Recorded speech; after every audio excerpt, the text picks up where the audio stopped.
glass being put on the table, a door being closed upstairs, my children playing with their toys on the floor, cutlery being taken out of a dishwasher. Normal, everyday sounds that you cannot escape from were causing me a horrific number of flashbacks. I just basically would have to curl up in a ball and try and hide away.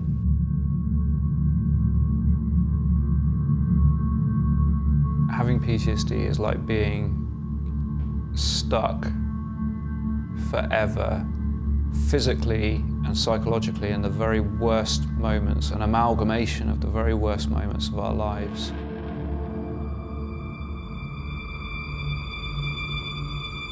I started that deployment as the second in command of a company, and probably 2 or 3 weeks into that deployment, a very good friend of mine was killed very close to the base on a patrol that I'd deployed and was overseeing at the time.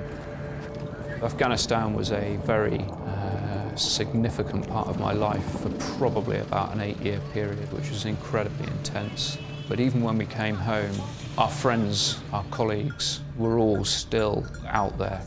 I remember being at a party and finding out about a friend who'd just been killed. Other times I was woken on a Sunday morning to be told about another friend's death. I was on holiday when I saw on the news about a good friend who'd been killed. It did take a toll.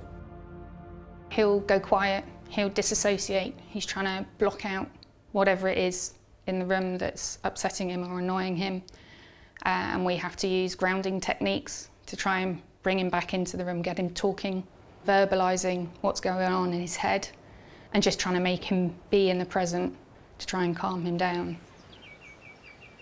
Complex PTSD is a consequence of chronic trauma, so trauma experienced over many, many years, often of a very extreme nature. And that doesn't just upset us, it has a very real and catastrophic consequence on our body, on our physiology, on our brains.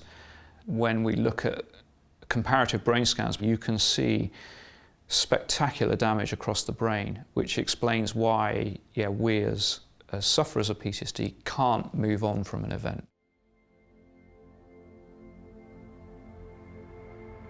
The mountaineering came at the right time, and it wasn't just about the summit, it was about being there with such a remarkable bunch of guys, and all of them Royal Marines as well. The achieving of the summit wouldn't have been what it was if I'd been with anybody else. From a couple of years of feeling pretty worthless and not being able to do anything, achieve anything, to suddenly literally being on top of the world has just helped him grow in confidence, made him realise he can be good at things, can do things, and really turned that negative spiral on its head. There are still things I struggle tremendously with, meal times and bedtimes and the school run, but I'm a lot more comfortable with those struggles because I know that I've got to the top of the world. The charity is an extension of the Royal Marines. We're all one big family in every sense of it.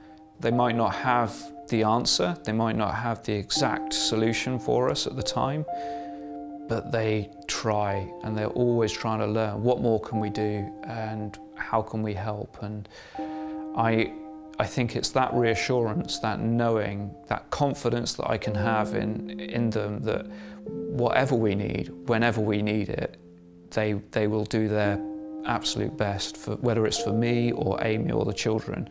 They will do their best.